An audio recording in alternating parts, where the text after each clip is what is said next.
Imagine holding someone in your mind, keeping them completely untouched by the outside world for 78 straight years.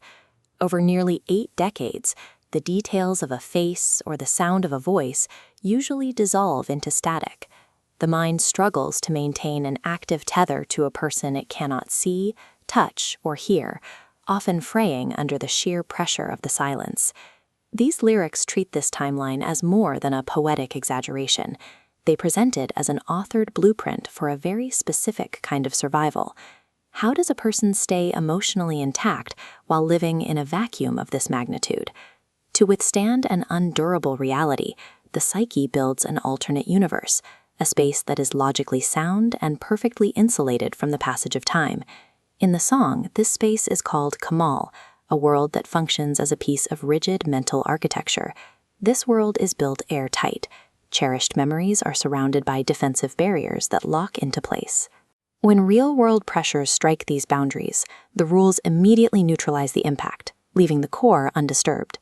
The lyrics describe taking steps smaller than flowers, fulon sebichote. It suggests the microscopic, painstaking care required to navigate such a fragile ecosystem without triggering a collapse.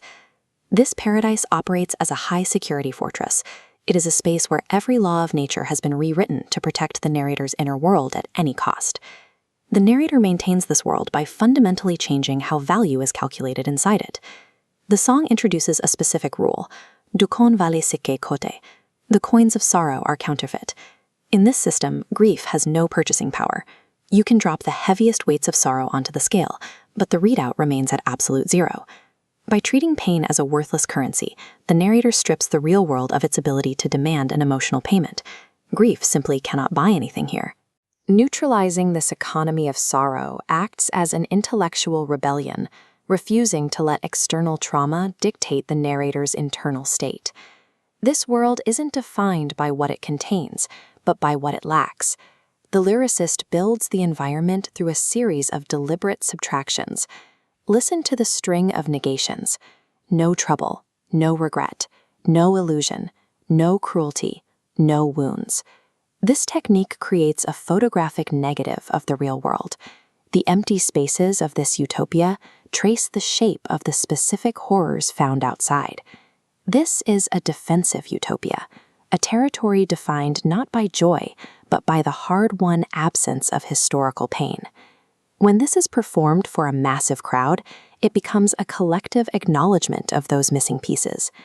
Thousands of people are momentarily occupying a space where those common pains aren't allowed to exist. Building a world out of negations shows that the creator hasn't forgotten the trauma. They are using every bit of their focus to keep it from crossing the threshold.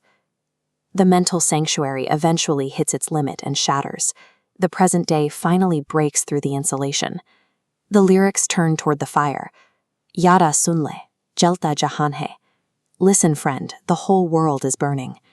There is a realization here that staying hidden in a private utopia while the actual world is destroyed is a form of surrender. The song rejects the chaos of the outside world, calling the surrounding conflicts completely pointless. Jugdonka wada bewaja sada. The purpose of imagining a perfect world was never to stay there.